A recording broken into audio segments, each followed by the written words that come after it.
Muy bien. ¿Logran ver bien mi pantalla? Está bien.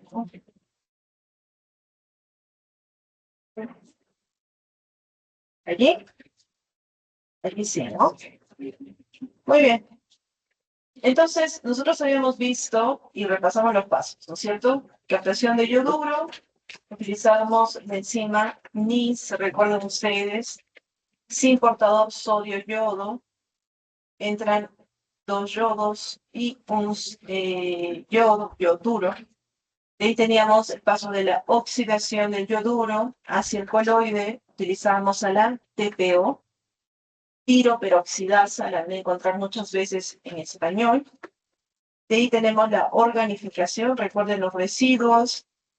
Si tiene un solo yodo, monoyodo tirosina, y si tiene 2 yodos, diyodo tirosina.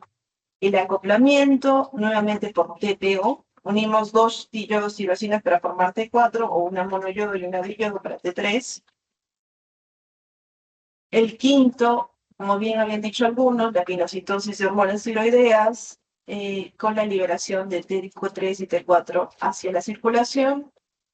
Y esta liberación es importante. La hormona tiroidea no se queda en el folículo, sino que tiene que ser liberada al torrente sanguíneo para que pueda hacer su función. Y de allí, recuerden ustedes que a nivel periférico podría potencialmente poder volverse de T4 hacia T3. Muy bien. Entonces, una de las funciones primordiales de la T3 y T4 va a estar basada en cómo se moviliza. Si ustedes recuerdan, la T3 y la T4 son polares o no polares. No polares. Por tanto, ¿qué sucedía? Podían atravesar la membrana, no solamente plasmática, sino también la membrana nuclear. Y miren, aquí era importante que ustedes recuerden que hay un elemento que es proteico, que va a ser el receptor de la hormona tiroidea, que no va a estar aislado, sino que va a estar unido a otro receptor, que es el receptor retinoide X. Entonces, cuando nosotros hablamos del receptor de la hormona tiroidea, el receptor retinoide X y la propia hormona tiroidea, que sabemos que la activa, ¿qué tipo de hormona es? ¿La T4 o la T3? La T3, siempre recuerden eso, la T3 la que es activa. Van a formar algo que se llama el elemento de respuesta de la hormona tiroidea. ¿A qué nivel estamos en este momento? En el núcleo celular. Entonces estamos hablando acerca de un complejo nuclear que nos va a permitir realizar el paradigma del genoma. ¿Cuál es el paradigma? Transcripción. Muy bien. Transcripción, traducción, producción de proteínas. ¿Listo? Entonces, lo que nos está ayudando, lo que está haciendo la T3 es finalmente generar proteínas. ¿A qué nivel actúa? A nivel nuclear, uniéndose directamente al ADN gracias a un receptor nuclear. Hagamos un zoom a ese receptor nuclear. Estamos viendo que ese receptor de tirosina unido al factor retinoide X, por si acaso ha sido pregunta de examen el año pasado, ¿eh? ¿Qué correspondía o cuáles son, a qué se denomina el elemento de acción del receptor de tiroides? Y les poníamos así las cosas. También en otros años era verdadero o falso. Uno de estos no corresponde. Entonces, ese es el nivel de detalle que se les va a preguntar. Entonces, traten ustedes de captar. Si nosotros tenemos en este complejo de acción al coactivador, este complejo va a estar inhibido. No vamos a poder tener transcripción del DNA. Entonces, si está el coactivador, esto está prácticamente como cuando le ponen un tope y está avanzando. Entonces, el tope es el coactivador. Pero es la hormona T3 junto a otro activador que nos va a causar de que el coactivador de represión de la transcripción se libere y pueda avanzar la transcripción del DNA. Entonces, ¿qué está causando la T3? La T3 está liberando a este complejo para que se pueda producir la traducción y la transcripción. ¿Listo? Muy bien. ¿Alguien recuerda esa parte retinoide, ¿qué tipo de vitamina era? Muy bien. Entonces, si es que una persona no consume vitamina A, ¿va a tener una buena acción de su hormona tiroidea? Directamente estamos viendo que no. O sea, no está relacionada con la síntesis o producción de hormona tiroidea. Pero indirectamente estamos viendo que es una parte esencial del complejo de acción de la hormona tiroidea. ¿Listo? Elemento de respuesta. Si es que se sintetizan proteínas, nosotros nos vamos a dar cuenta que estas proteínas van a estar relacionadas con la mayoría de los sistemas. Creo que hay muy pocos sistemas en los cuales nosotros no vamos a ver la intervención de la hormona tiroidea. Uno de ellos, crecimiento. ¿Recuerdan qué pasaba con el paciente hipotiroideo? Era pequeño, entonces recuerden, crecimiento. Desarrollo del sistema nervioso central. Muy bien. Limitaciones cognitivas. ¿Y qué pasa a nivel cardiovascular? A nivel cardiovascular vamos a tener aumento del gasto cardíaco, aumento de la frecuencia cardíaca. Si está aumentando el gasto cardíaco y la frecuencia cardíaca, ¿qué va a suceder con el paciente? Taquicárdico. Y si es que está taquicárdico, ¿qué va a pasar con los tejidos? Aumento del flujo de sangre hacia los tejidos. ¿Cómo creen que va a estar este paciente? ¿Va a ser frío, lento o va a estar muy caliente? Caliente. De hecho, algunos de ellos inclusive tienen la cara roja. ¿Cómo creen que van a estar sus manos? Sudorosas. La fuerza de contracción del corazón aumenta y también aumenta la respiración. Entonces, es un paciente que va a estar evidentemente acelerado. Ustedes van a estar llamando al paciente y van a decir, doctor, por favor, el siguiente paciente. Es un paciente que va a estar detrás de ustedes, que le va a decir, por favor, doctor, más rápido, más rápido, más rápido. ¿Por qué está tan lento? Y ustedes les va a parecer broma, pero ese es clásico de su paciente. Su paciente que hasta cierto punto lo van a encontrar en general como que muy acelerado en la vida. ¿Qué pasa con el metabolismo? Vamos a tener un aumento de la función de las mitocondrias y por tanto vamos a tener mayor producción de ATP y también mayor requerimiento por las bombas de sodio, potasio, ATPase. Se consume más oxígeno, se absorbe más glucosa, se genera más glucosa a través de gluconeogénesis y glucogenólisis, hay lipólisis y hay aumento de síntesis de proteínas y aumento de la destrucción del músculo. Dígame, por tanto, ¿cómo va a ser el paciente hipertiroideo? Si tenemos lipólisis, si es que por el contrario tenemos un paciente hipotiroideo, ¿cómo va a ser? Va a ser un poco más. Muy bien. Generalmente tenemos hiperglicemia. Es un paciente que va a tener mucho músculo, poco músculo. Poco músculo, el hipertiroideo. Entonces ya estamos viendo cosas características de los pacientes patológicos. Y necesitamos recordar los específicos. A nivel de corazón, lo que hace la hormona tiroidea es incrementa el número y la afinidad de los receptores beta-adrenérgicos. ¿Con qué estaban relacionados los receptores beta-adrenérgicos? No. Frecuencia cardíaca. Recuerden eso. Entonces, si nosotros vemos un aumento de la hormona tiroidea, vamos a tener un aumento de la frecuencia cardíaca. ¿Pero a costa de quién? A costa del aumento de receptores y el aumento de la afinidad de los beta-adrenérgicos. También aumenta la respuesta a las catecolaminas circulantes. A ver, ¿quiénes son las catecolaminas? Adrenalina y noradrenalina. Y es evidente, ¿no es cierto? Si nosotros tenemos más adrenalina en el cuerpo, ¿cómo va a ser nuestra frecuencia cardíaca? Va a estar aumentada. Entonces ya estamos viendo dos maneras por las cuales está aumentando la frecuencia cardíaca y también el efecto inotrópico. Recuerden, inotrópico quiere decir que aumenta la frecuencia cardíaca y la fuerza de contracción. Y también aumenta la proporción de la alfa-miosina, especialmente la cadena pesada. ¿Listo? Entonces, con esto tenemos la función de aumento de la fuerza de contracción. A ver, ¿qué más necesitamos chequear de lo que nos hemos dicho? Lipoproteínas. Estimula la formación de receptores LDL a nivel hepático. Y también, importante que ustedes recuerden, estimula el consumo de oxígeno por tejidos metabólicamente activos. ¿Como quiénes? como por ejemplo cerebro, o por ejemplo pituitaria, o también vaso, ganglios linfáticos, útero, testículos. ¿Ok? En general, cuando nosotros hablemos acerca de la hormona tiroidea, vamos a decir que su incremento aumenta la tasa metabólica basal. Mientras que cuando hablamos acerca de su disminución, vamos a decir que baja la tasa metabólica basal. ¿Ok? Muy bien, hasta aquí estamos bien todos. ¿Hemos entendido? Excelente. A ver, aumento de metabolismo quiere decir que hay un aumento tanto de la producción de energía, es decir, que se produce calor, como del transporte y del consumo de oxígeno. Entonces, en cantidades elevadas de T4, el metabolismo basal puede aumentar hasta 60 o 100% por encima de lo normal. ¿Qué pasa con el uso? Con respecto a la glucosa, ¿qué hemos dicho? Aumenta su absorción a nivel del tubo digestivo. Aumenta todos los procesos para formación de glucosa libre.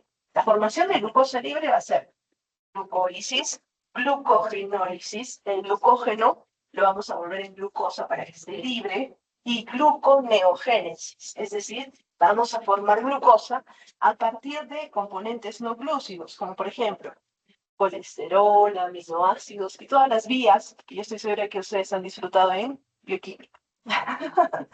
Además, nosotros vamos a ver que hay una degradación de las proteínas musculares, porque estas van a ser utilizadas como combustible. Y recuerden, el paciente que tiene hipertiroidismo va a tener fatiga muscular. Se está destruyendo su músculo para que se pueda formar glucosa. Entonces, esto es algo bien importante con los pacientes. Hemos dicho que hay lipólisis, pero también aumento de la captación de colesterol. Y algo que es importante, las concentraciones sanguíneas de colesterol varían en la sangre. Vamos a tener un aumento de colesterol en la sangre en los hipotiroideos y una disminución en el hipertiroideo. ¿Por qué? Porque tenemos más receptores. Recuerden, cuando aumenta la hormona tiroidea, aumentan los receptores de LDL y por tanto disminuye la concentración en sangre de todos estos ácidos grasos que se están finalmente generando. ¿Listo? ¿Hasta aquí estamos bien? Espero. Muy bien. Neuromusculares, ya hemos dicho, estaba relacionado con el desarrollo del sistema nervioso central del feto. Y habíamos dicho que cuando nosotros tenemos un aumento de la hormona tiroidea, vamos a tener un aumento de los reflejos, por ejemplo. Un paciente hipertiroideo es como Spider-Man. Efectivamente, va a tener reflejos muy rápidos. También vamos a tener un aumento de la sensibilidad neuronal. Pero no todo es, vamos a decir, perfecto. Este aumento de la sensibilidad neuronal va a hacer que estos pacientes tiemblen.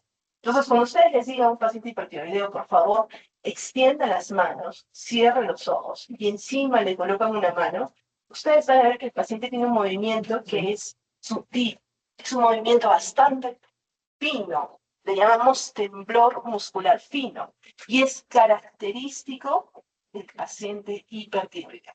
¿Listo? Temblor muscular fino por aumento de las reacciones sinápticas. Además, sabemos de que justamente por la estimulación y la afinidad con los beta adrenérgicos, vamos a tener, por ejemplo, taquicardias, palpitaciones, sudoración. Si el paciente hipertiroideo viene con taquicardia, con la sensación de que su corazón se le sale, les va a decir, está como que me palpita, y sudo mucho. ¿Creen ustedes que eso es algo placentero con lo que puede vivir el paciente? Es algo muy complicado. De hecho, alguna vez tuvimos a un paciente que era estudiante de medicina, y cada vez que tomaba notas, porque tomaba analógicamente, se le mojaba el cuaderno, al punto que si quedaba un examen, no podía coger su examen porque terminaba mojadísimo. Este es uno de los puntos que más le molesta a los pacientes y es un target terapéutico adyuvante. Por tanto, ¿qué target o qué fármacos en la farmacología, pero más o menos piensen, qué fármaco podríamos darle a un paciente para ayudarle con estos problemas? Piensen, piensen. Ustedes son Albert Einstein sentados aquí. ¿Qué fármaco le darías para aliviar estas molestias? Un bloqueador beta-adrenérgico. O sea, además del tratamiento, que vamos a darle tratamiento relacionado con la hormona tiroidea, puede ayudarle mucho un bloqueador beta-adrenérgico. ¿Listo? Un ejemplo de bloqueador beta-adrenérgico. Todos los que terminen en ol. Por ejemplo, bisoprolol, propranolol no, pero todos los que terminen en ol son beta-adrenérgicos. Siempre les damos a los pacientes, así que tranquilos. Ya nos van a conocer, pero ahorita lo que tienen que entender es la base.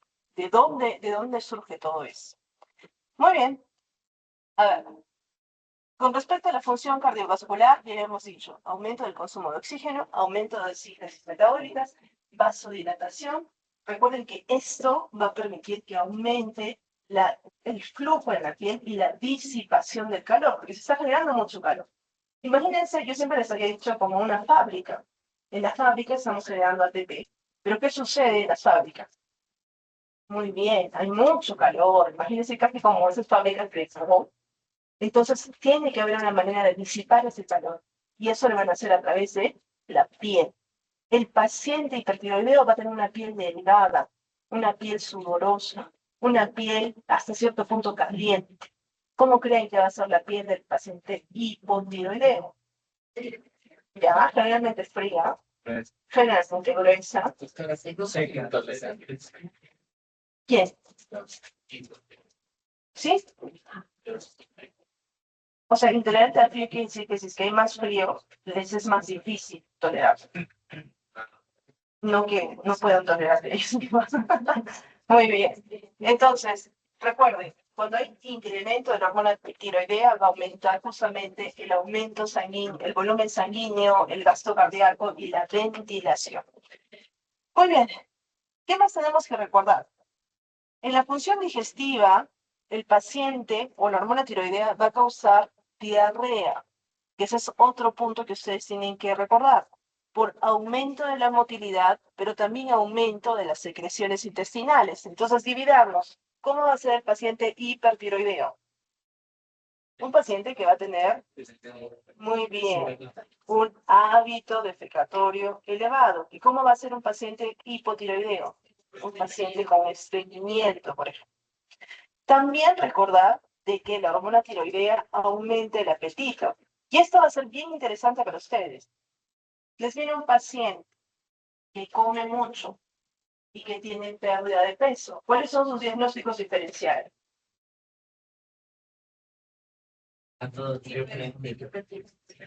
Ya, hipertiroidismo es uno. Aumento de peso, disminución de peso y aumento del apetito.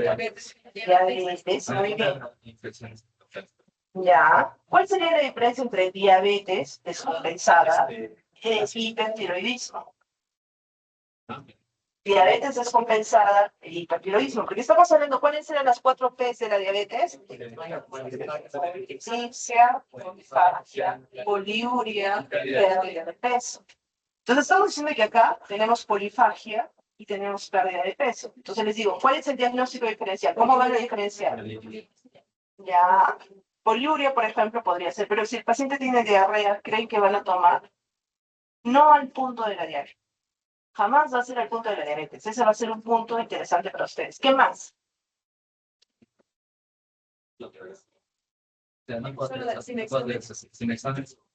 Sí, solamente con lo que les diga.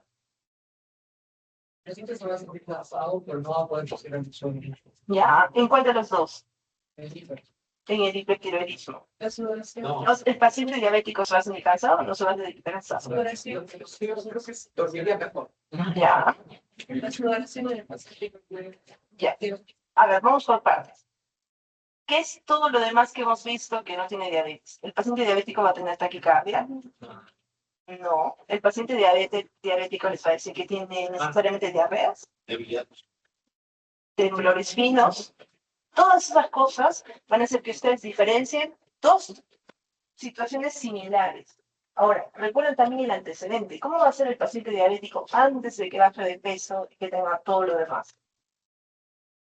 ¿delgadito o mayor peso? Va a tener mayor peso. Generalmente les van a decir, mi abuelito, mi papá, mi tío, era una persona bien gordita, pero no sé, de la nada empezó a tomar agua, 3 litros de agua al día y empezó a bajar de peso. Y todos van a decir, sí, no sabemos, yo también he tomado, pero no me estoy así. Entonces, no es que el paciente está bajando de la noche a la mañana, sino que está descompensado. Por el contrario, ¿qué va a pasar con el paciente hipertiroideo? Puede ser que haya sido normal, puede ser de que de repente era más o menos delgado, pero ya va a tener aspectos clásicos en su físico que ustedes van a conocer ahora. ¿Listo? Último punto, ¿qué pasa con el sistema renal? Regula el desarrollo del sistema renal. La hormona tiroidea aumenta la reabsorción tubular de sodio. El aumento del líquido también podría ser una forma de diferenciar el hipertiroidismo.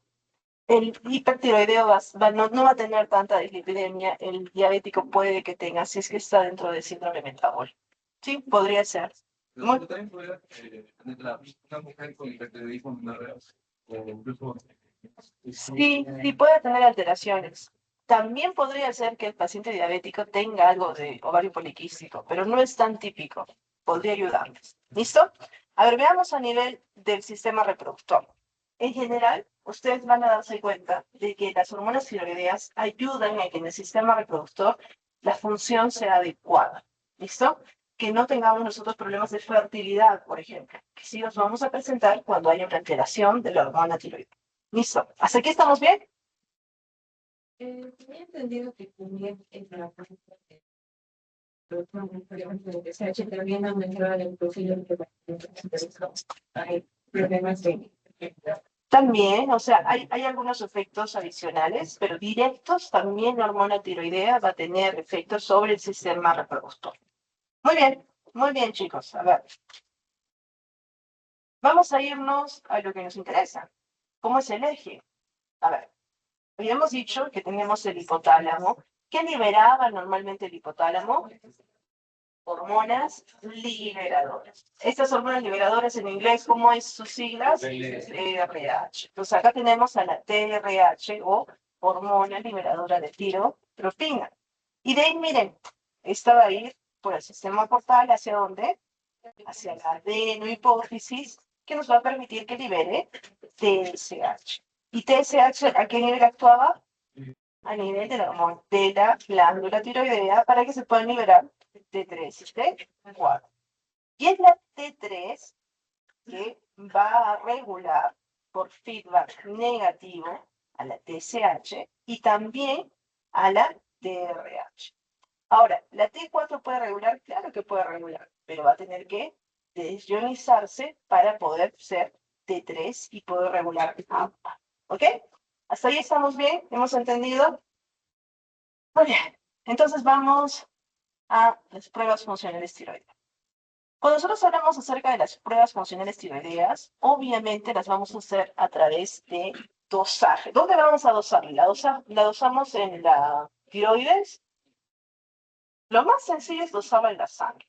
Y para dosar en la sangre vamos a utilizar métodos que se llaman inmunoanálisis. ¿A quiénes podemos dosar? Podemos dosar a la T3. Y dosamos dos tipos, la T3 libre y la T3 total. También podemos dosar la T4 en la misma forma, T4 libre y T4 total. Y además podemos dosar a la TSH. Clásicamente, estas son las tres que nosotros dosamos para poder hacer el tratamiento.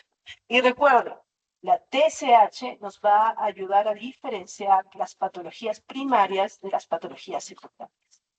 Entonces, de aquí para el resto de los órganos. Cuando nosotros hablemos acerca de los ejes, ustedes se van a dar cuenta que en todos los órganos vamos a empezar con un eje hipotalámico. Luego va a ir hacia la hipófisis y luego vamos a ir hacia una glándula. ¿Cuáles eran las excepciones de esto? Prolactina y hormona del crecimiento. Pero, por ejemplo, en el caso de la tiroides teníamos liberación de TRH, liberación de TSH y aquí teníamos a la tiroides, que nos va a ayudar a liberar T3 y T4. Cuando nosotros en endocrinología hablemos de un problema primario, nos vamos a referir a un problema de la glándula. ¿Listo? En este caso, estamos hablando acerca de la tiroides. Si algo pasa con la tiroides, la removemos, ya no tenemos tiroides, ese va a ser un problema de la tiroides. Si, por ejemplo, hay una alteración en general, digamos, una enfermedad autoinmune que afecta a las células tiroideas, esta va a ser un problema primario. Pero si tenemos un problema, por ejemplo, el Sheehan, ¿se acuerdan qué era el Sheehan? ¿Cuál es la causa? Muy bien. Teníamos nosotros un infarto en la zona de la hipófisis, o podríamos tener, por ejemplo, una hipovolemia que haya causado una pérdida o necrosis de esta glándula. Si es que no se origina en la glándula base, a esto le vamos a llamar secundario, problema secundario. Entonces, la TSH, en el caso específico de la tiroides, nos va a ayudar a diferenciar los problemas primarios que se originan en la tiroides, donde vamos a tener un hipotiroidismo primario, es decir, T3, T4 bajas. Y miren, vamos viendo esto porque eso tiene que quedar claro. Si nosotros no tenemos la glándula, ¿cuál va a ser el objetivo final? ¿O cuál va a ser el resultado final? Que las hormonas, ¿cómo van a estar? Muy bajas. ¿Listo? T3 y T4 bajas. Pero ¿está funcionando la hipófisis en un proceso primario? Sí. Por tanto, ¿cómo va a estar la TSH? Muy bien. Entonces, la TSH va a estar elevada. ¿Dónde comenzó el problema? En la tiroides. Entonces, como no hay suficiente T3 y T4, el feedback negativo nos va a decir, necesitamos más. Entonces, aumenta la TSH. ¿Qué pasa si yo tengo un trastorno secundario? Si es que nosotros, por ejemplo, tenemos una ablación de la ADN hipófisis, ¿qué va a suceder con la TSH? La TSH va a estar baja. Y por tanto, ¿qué va a pasar con la T3 y la T4? ¿Cómo van a estar? T3 y T4 bajas. Y por tanto, ¿cuál va a ser el resultado? En ambos va a ser hipotiroidismo. Y hipotiroidismo. Pero mientras que uno es primario, el otro es secundario. Entonces recuerden, TSH es importante para que ustedes puedan diferenciar si un trastorno es primario o secundario. Muy bien. ¿Qué otros anticuerpos u otras opciones tenemos para estudiar el tiroides? La primera van a ser los anticuerpos antitiroideos. Entre ellos vamos a tener a los anticuerpos anti-TPO. ¿Se acuerdan qué cosa de la TPO? Muy bien. Si nosotros tenemos autoanticuerpos contra la peroxidasa tiroidea, esto va a tener un nombre y un apellido. Se llama enfermedad de Hashimoto. ¿Listo? Entonces, si nosotros podemos dosar estos autoanticuerpos, nosotros podríamos potencialmente diagnosticar enfermedad de Hashimoto. También podemos medir nosotros la captación de yodo. Y esto se le llama la prueba de captación de yodo con un tipo de yodo especial que es un yodo radioactivo. Entre estos vamos a ver cómo la tiroides mantiene, cómo capta y cómo moviliza el yodo en tu sangre. Ahora, utilizando esta misma técnica, podemos, con el yodo radioactivo, que es yodo 123, o también con el pertectenato de 99, podemos detectar nódulos tiroideos y podemos ver cómo está activa, por ejemplo, la glándula. ¿Listo? A ver, dos estudios que nos ayudan muchísimo para ver las enfermedades tiroideas van a ser las ecografías, en las cuales nosotros vamos a poder identificar nódulos y también lesiones que son malignas. ¿Y cómo vamos a diferenciar una lesión benigna de una lesión maligna? ¿Listo? Cuando tengamos nosotros la tiroides como ustedes la han visto, vamos a ver que potencialmente pueden formaciones más o menos redondeadas o nodulares. ¿Listo? Si es que esta formación tiene un contenido líquido, esto tiende a ser más benigno. Y a esto le llamamos una lesión quística o un quiste tiroideo. Pero si por el contrario, nosotros vemos que esta lesión es completamente sólida, esto ya nos orienta a que este es un nódulo. ¿Listo? Entonces, miren, cuando esa formación redondeada está rellena de líquido, le decimos quiste. Si es que está relleno de un material que es sólido, le vamos a decir un nódulo. Un material sólido es altamente sospechoso de neoplasia. ¿Listo? Entonces, alguna vez, cuando algún amigo o una amiga les diga, mira, tengo mi ecografía tiroidea, y ustedes ven nódulo quístico, ¿qué van a sugerir?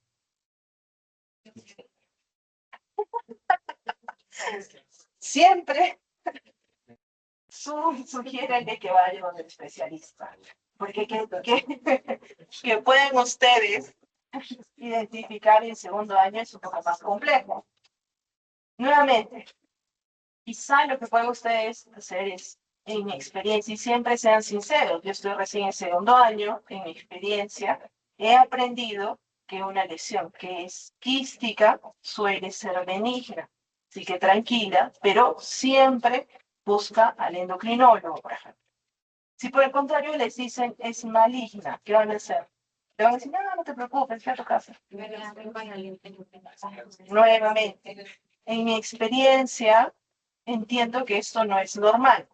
No se lanzan a decirle, no, esto es cáncer, te van a sacar la tiroides. No. En mi experiencia, yo entiendo que esto no es normal. Ustedes ya saben que una lesión sólida tiende a ser mucho más maligna, pero no es el 100% de los casos. Hay muchas lesiones sólidas que de repente son benignas. Entonces, no sabemos cuál es el caso de su familiar. Y si ustedes a lo suelto le dicen, no, es cáncer, pueden dañarle la vida a una persona. Imagínense, vende todas sus cosas, viaja y no era cáncer. ¿Qué hace? Ahí les dice, les van a decir tumoración o les van a decir, generalmente recuerden, tumoración quiere decir, en vez de decirle ahí acá algo redondo, le decimos es una tumoración. O les pueden decir es una lesión. Les van a decir lesión de contenido líquido. Lesión de contenido líquido heterogéneo, lesión de contenido sólido. Entonces allí ustedes van a poder ver. Pero en cualquiera de los casos, la idea es de que desde ese momento ustedes sepan qué es lo que están recibiendo y puedan tener una idea de los diagnósticos diferenciales.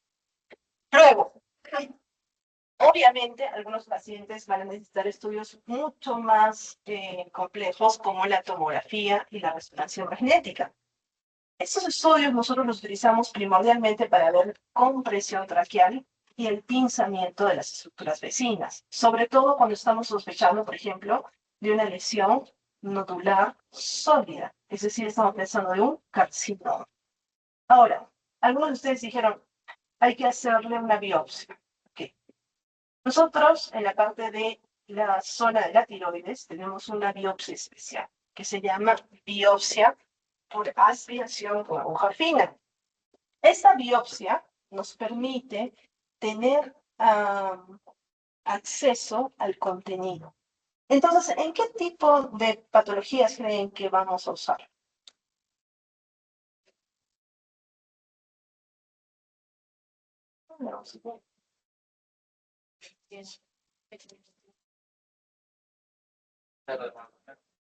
Bueno, también, pero recuerden, si lo que yo estoy haciendo es de la tiroides, con ayuda ecográfica, nosotros entramos con una aguja, que es una aguja un poco más gruesita que las agujas normales, y podemos aspirar el contenido. Si estamos aspirando el contenido, ¿qué tipo de lesión es? Muy bien. O podemos sacar un pedacito, que justamente es una biopsia Trucut. ¿Listo? Entonces podemos hacer una aspiración o una biopsia Trucut, que es una biopsia del tejido. Y obviamente esto nos va a dar acceso para saber si es que es un proceso benigno o un proceso maligno. ¿Listo, chicos?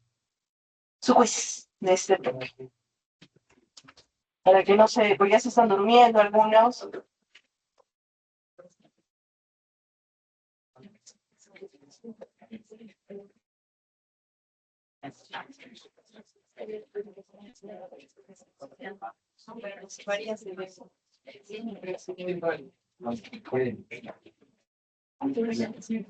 ¿Listo?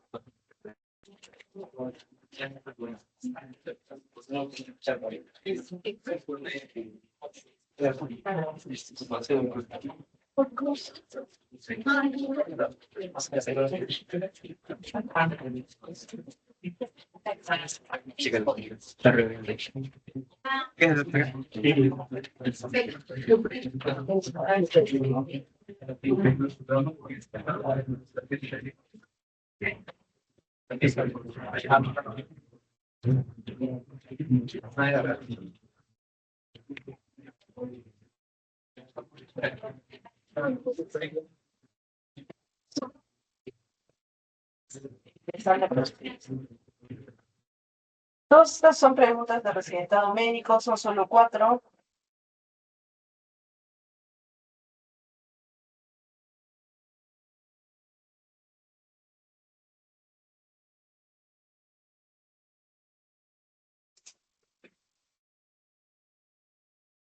¿Todos? Parece, pueden venir acá si es este. Ahí.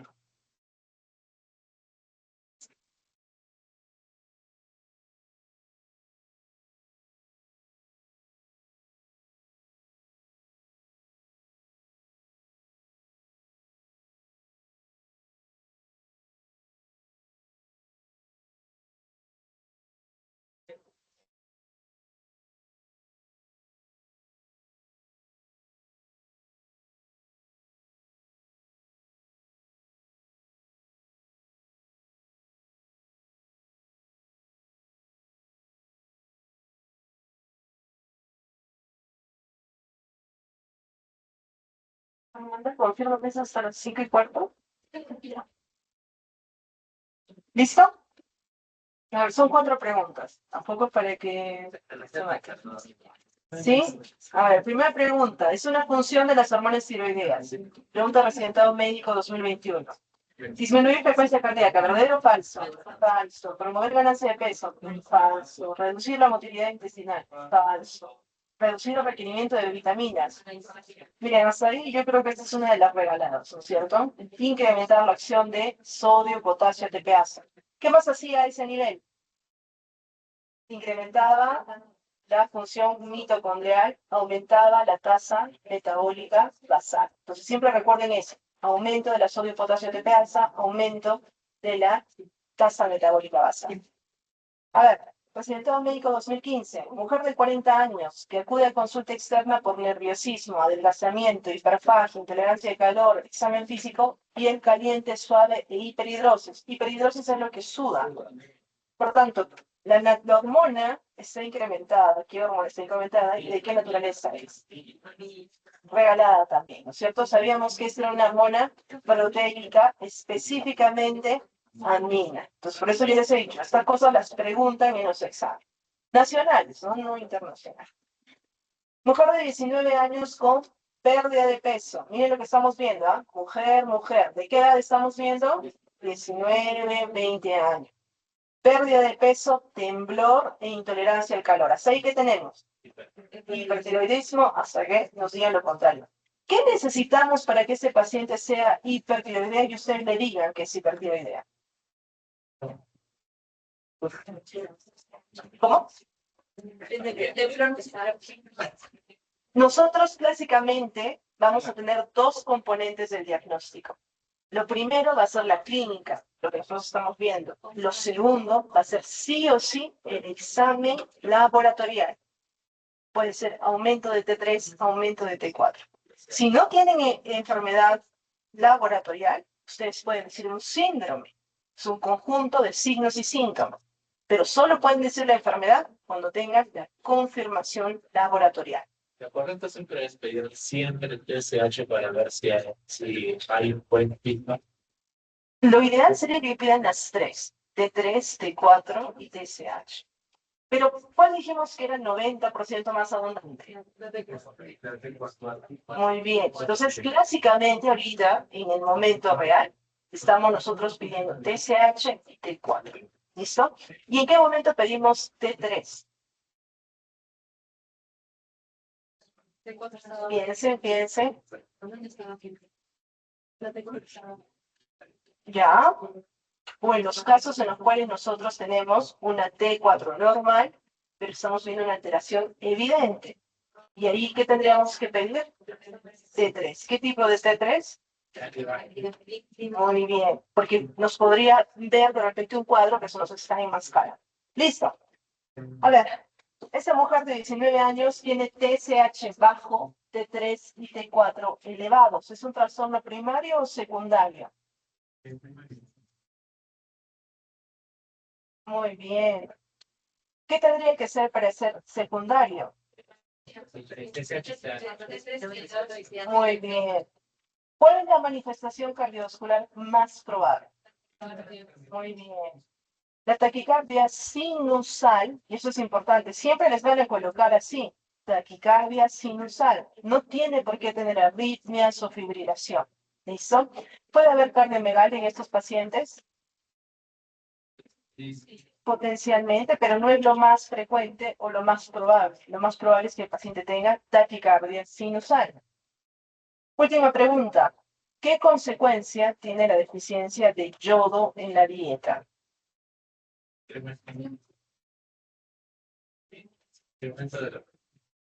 Ya, los folículos tiroideos disminuyen de tamaño. Si es que no hay yodo, ¿qué va a pasar con la TSH? Va a aumentar. ¿Qué hacía el aumento de TSH en los folículos?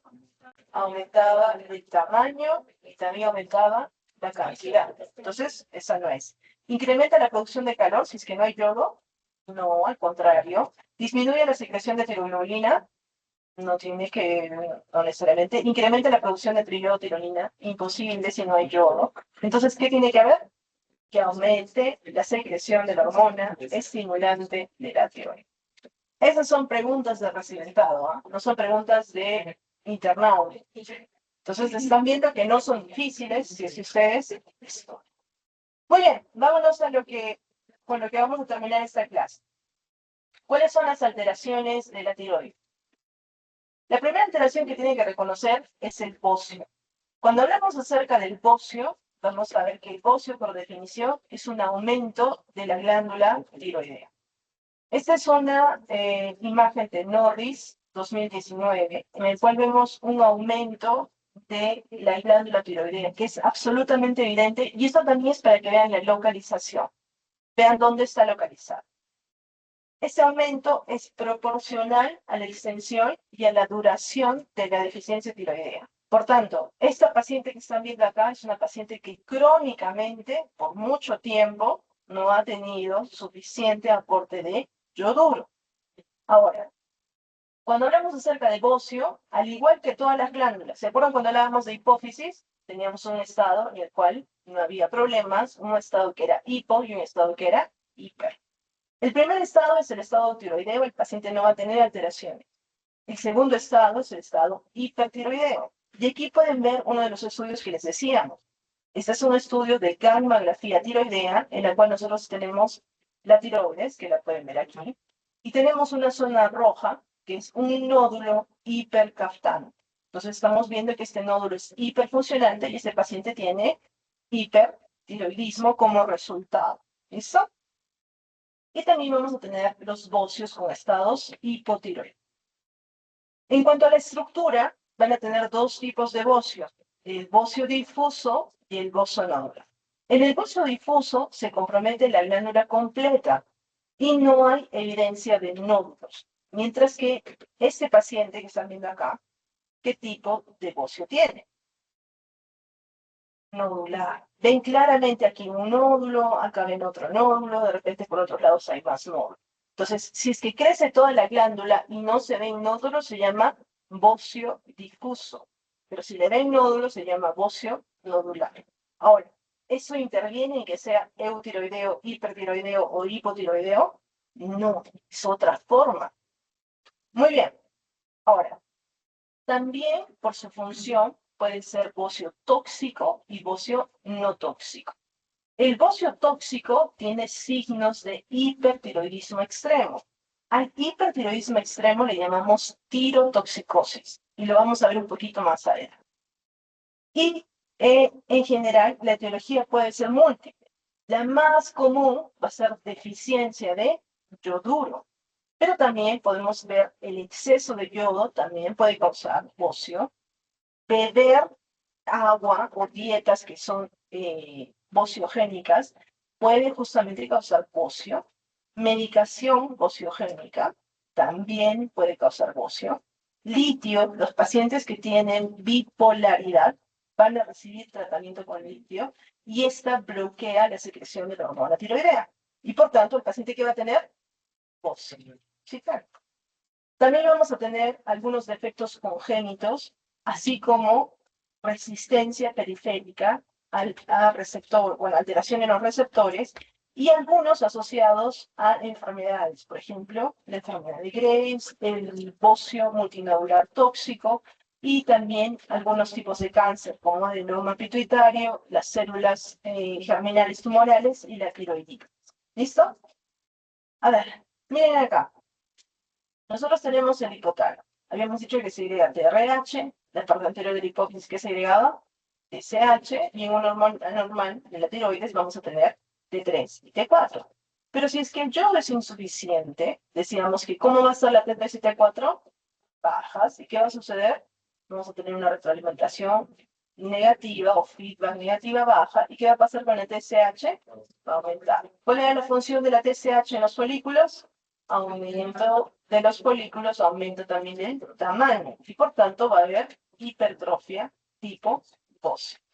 Y la glándula, que era de ese tamaño y de esta forma, se va a volver grande y va a generar justamente bocio. Ahora, en los bocios difusos no tóxicos vamos a tener generalmente una hipertrofia compensatoria y una hiperplasia folicular. Si bien está crecida, no va a generar más producción de hormonas. Mientras que los bocios multinodulares grandes suelen generar un mayor crecimiento de la tiroides. Y aquí viene el otro. ¿Se acuerdan que les decíamos en casos específicos nosotros vamos a pedir tomografías? Aquí, por ejemplo, pueden ver ustedes la hormona tiroidea, donde están viendo múltiples nódulos, y en el lado izquierdo están viendo un bocio gigantesco que está aplastando la tráquea. ¿Listo? Entonces estamos viendo de que la tomografía nos permite a nosotros justamente identificar estas cosas, pinzamientos, aplastamientos o circunstancias que ponen en riesgo la vida del paciente. Ahora, ¿qué estructuras puede comprimir? Puede comprimir al esófago por su zona de cercanía. Y esto puede referenciarse por el paciente como dificultad para deglutir. También puede comprimir la tráquea, como están viendo acá. ¿Logran ubicar la tráquea o están perdidos? Ya. Entonces, miren, este es el lóbulo derecho, este es el lóbulo izquierdo con el tremendo bocio, todos estos son nódulos quísticos probablemente, y aquí tenemos esta textura, ¿se recuerdan ustedes? ¿Ven cómo están los pulmones negros? Entonces esto es aire, y aquí es donde está la tráquea que está siendo desviada porque debería estar rectita, y comprimida en esta zona. ¿Listo? Entonces, el paciente va a generar, disculpa, el paciente va a generar una sensación de asfixia. Les va a decir, estoy que me asfixio, o inclusive puede tener sonidos como estridor inspiratorio, que es muy parecido a los sonidos que vimos, ¿se acuerdan? En estridor en la parte de respiratorio. ¿No sé? Así quería preguntarles si es parte, esa es la realidad. ¿Esto es de acá? Sí. Es muy probable. Sí, es muy probable. Porque Sí. Callado. Sí, en realidad ese es un caso bastante extremo, ¿no? Por eso está en el libro de endocrinología. ¿Sí? ¿Es cierto que el bocio puede estar relacionado con la enfermedad de Graves? Sí, sí, claro. ¿Es difuso o es angular? Primordialmente el difuso, pero, o sea, no son exclusivos. Bocio, en realidad, ahorita lo vamos a ver un poquito más a profundidad, pero bocio es algo que vamos a encontrar generalmente en ambas enfermedades, pero con más frecuencia en la parte de Graves. Fernanda, no te había visto. Muy bien. Miren, Cuando está relacionado con la vena cava superior, no solamente van a tener una especie de lesión o alteración a ese nivel, sino que el paciente va a tener distensión de las venas del cuello, y esto también es bien característico. ¿Se acuerdan cuando hablábamos acerca de la cabeza de medusa en el paciente con ascitis? Algo similar va a tener, pero en el cuello, con distensión de las venas del cuello. También va a tener distensión, por ejemplo, en este caso, el que le estamos mostrando, en el lado izquierdo, el paciente también va a tener distensión de las venas de miembros superiores, edema en los párpados y en la conjuntiva, y cuando tose, recuerden qué otro nervio está relacionado en esa zona, el vago, ¿recuerdan? El vago está pasando por allí, por tanto, cuando tose, puede desmayarse, y a eso se le llama síncope tusígeno. ¿Listo? Esos son ya, como les digo, como para Corea del Norte, Corea del Sur, ¿no? O sea, cositas de detalles. Pero, sé que hay hipotiroidismo, no hay como la ley de asignación de incidentes. Ah, sí, sí, sí, ahora les voy a explicar. ¿Listo?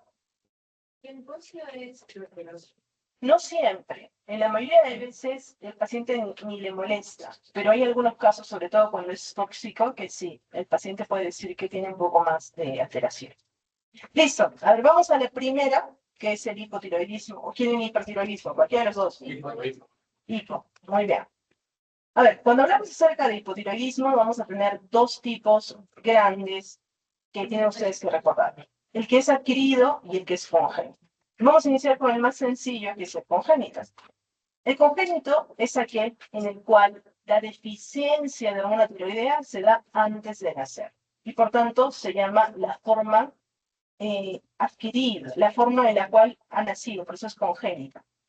Presente al nacer y es la causa más frecuente de discapacidad intelectual que puede prevenir. O sea, si es que ustedes tienen algún paciente que ha nacido con esta lesión hipotiroidea congénita, es un problema del sistema de salud. Porque nosotros eventualmente tenemos que identificar a estos pacientes y tenemos que tomar las medidas, porque esto es prevenible. Y a esto se le suma que nosotros al nacer le hacemos al niño algo que se llama el tamizaje neonatal. No solamente dosamos glucosa, sino que también dosamos hormona tiroidea. No en todos los hospitales, pero debe ser una práctica para ustedes dosar, porque hasta en ese momento ustedes pueden hacer un efecto en el paciente si es que le administran hormona tiroidea.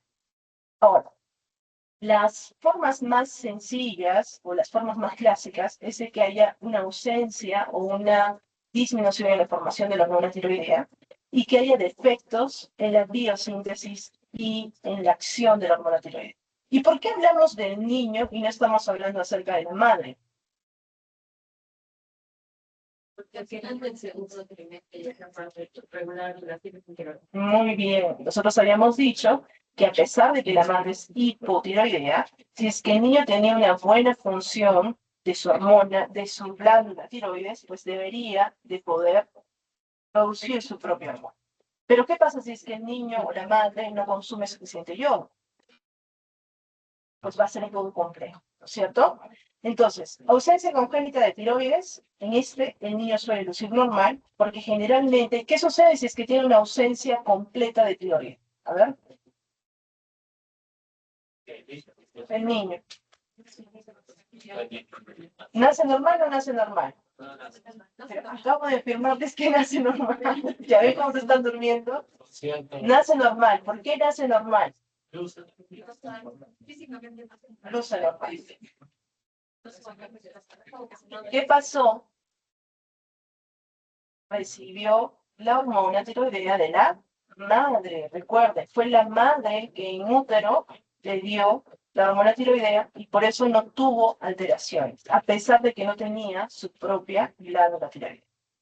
Anomalías de biosíntesis de hormona tiroidea, secreciones deficientes de TSH pueden causar hipotiroidismo congénito.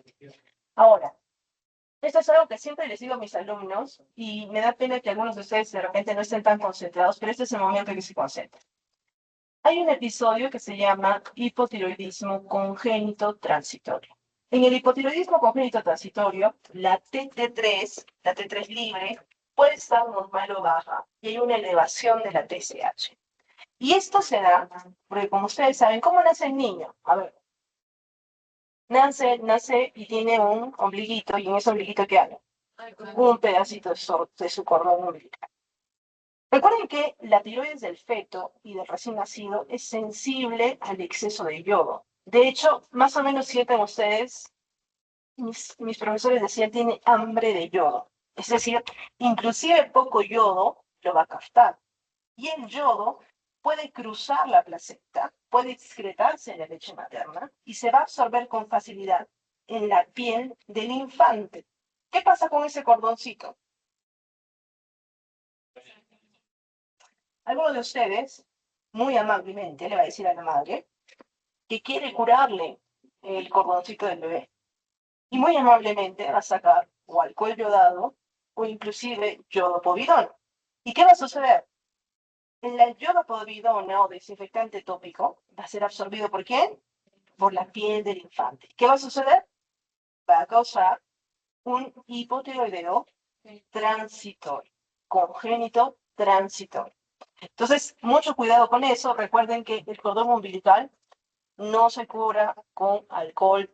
Bueno, en estos tiempos ya les van a explicar los pediatras, ya ni se cura. En mis tiempos se curaba con alcohol. No alcohol yodado, no yodopodida. También recuerden que algunos medicamentos pueden atravesar y pueden bloquear el funcionamiento de la tiroides fetal. Entre ellos tenemos, por ejemplo, el PTU y también el metamizol. Metimazol. Muy bien, chicos. A ver, ¿cuál es la clínica? Si es que nosotros no tratamos al niño, estos niños van a tener un nombre. Y su nombre es cretinismo. Es un niño cretino. Tiene una limitación intelectual y tiene una afectación en su desarrollo físico. Son pequeños y también tienen alteraciones intelectuales. Y recuerden que si es que ustedes identifican, ¿en qué momento tienen que identificarlo? Al nacimiento. Si lo hacemos prenatal, excelente. Pero si no, al nacimiento, y ustedes le administran hormona tiroidea, el niño puede tener un desarrollo cercano a lo normal. En algunos casos, gracias a la plasticidad neuronal, puede ser inclusive normal. Entonces, si ustedes se encuentran en su vida, yo espero que no, algún niño con cretinismo o algún niño con un retraso grave intelectual, esa es una culpa entera de nuestro sistema de salud. Y espero que ustedes no estén involucrados en eso. ¿Ok? Muy bien. Continuemos. Cuando hablamos acerca de el más común de los hipotiroideos, vamos a decir al hipotiroideo adquirido. Y en esta, a la cabeza, vamos a tener a la tiroiditis de Hashimoto. ¿Es la única? No, tenemos múltiples formas, pero quizá lo más sencillo es dividirlo en hipotiroidismo primario e hipotiroidismo secundario. Ahora, si primario es en la glándula y secundario es en la hipófisis, ¿cuál será terciario? Muy bien, entonces ya tenemos tres tipos de hipotiroidismo. A ver, entonces, cuando tenemos una enfermedad en la glándula tiroides, por ejemplo, se destruye, esto puede ser a distintas cosas. Por ejemplo, una de ellas es autoanticuerpos, es decir, autoinmune. Y es la principal causa de hipotiroidismo adquirido, tanto en niños como en adultos. Hemos dicho que predominantemente es una enfermedad de mujeres y generalmente son mujeres jóvenes, 19, 20, 21, 22 años son la edad pico para esta presentación. En el curso de la enfermedad, generalmente el paciente presenta bocio. Recuerden lo que nos preguntaban, ¿solamente Graves tiene bocio? No, también podría tenerlo pacientes hipotiroideos como Hashimoto. ¿Todos los pacientes hacen bocio? No, pero algunos sí se presentan con esta característica.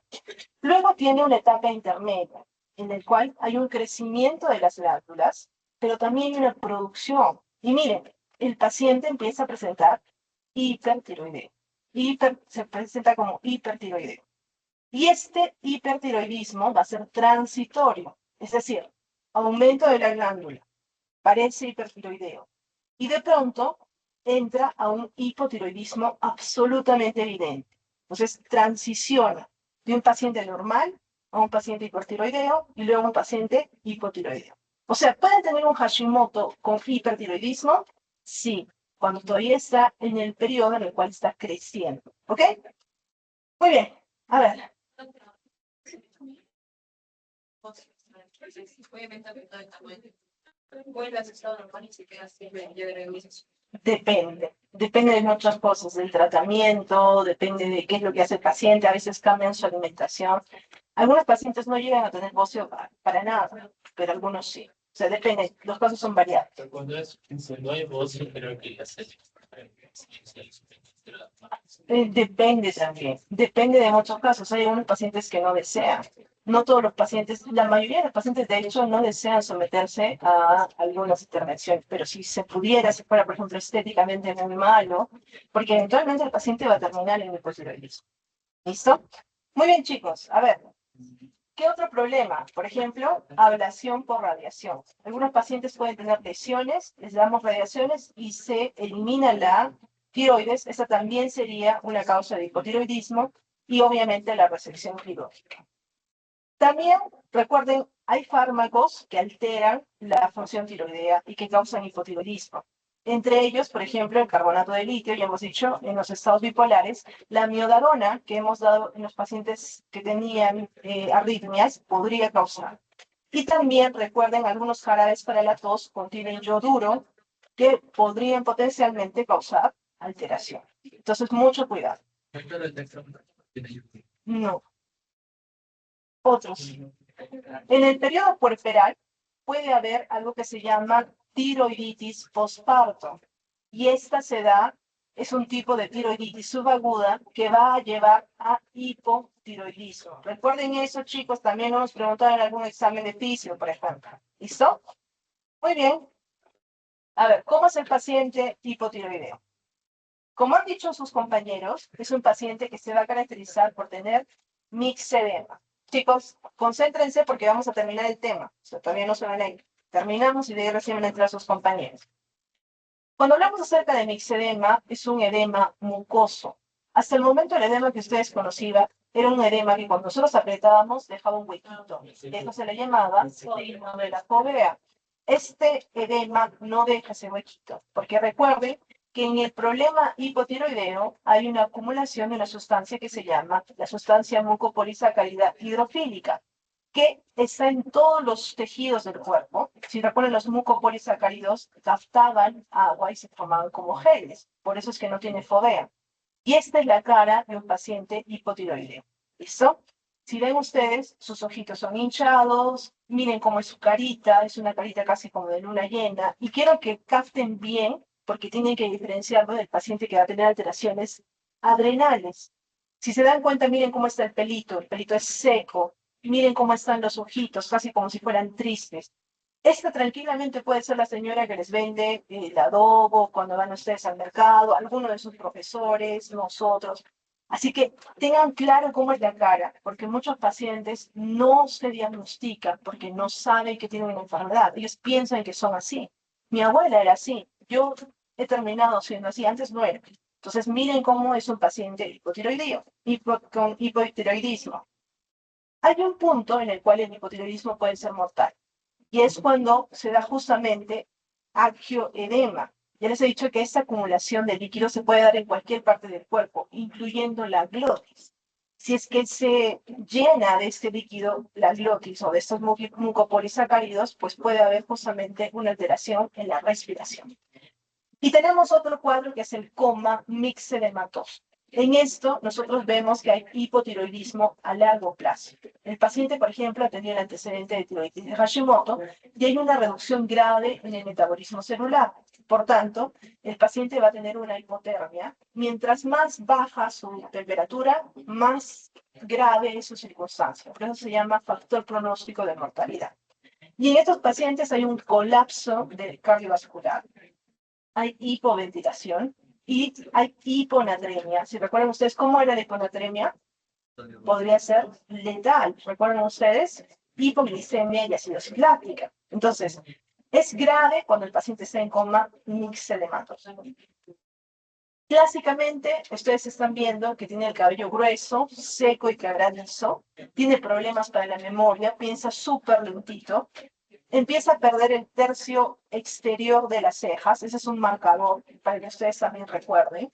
Tiene el edema en la zona de los párpados, suele ser pálido y su lengua crece, por tanto altera su forma de hablar. Eso también es un marcador. Los pacientes ya no hablan como hablaban antes. Su voz suele ser ronca y gruesa. Recuerden que en el niño hipotiroideo tiene un llanto ronco y grueso también, que eso es una forma para que ustedes reconozcan. Disminuye la sudoración, y eso es lo que decíamos. Suele ser un paciente friolento que tampoco tolera, por ejemplo, los cambios. Agosto, julio, sufren mucho. Su pulso es lento, tiene atrofia gástrica, suele ser estreñido, suele ser con aumento de peso. No tiene un buen sistema de menstruación, suele tener algunos ciclos anovulatorios y por tanto es un paciente que tiene problemas de fertilidad.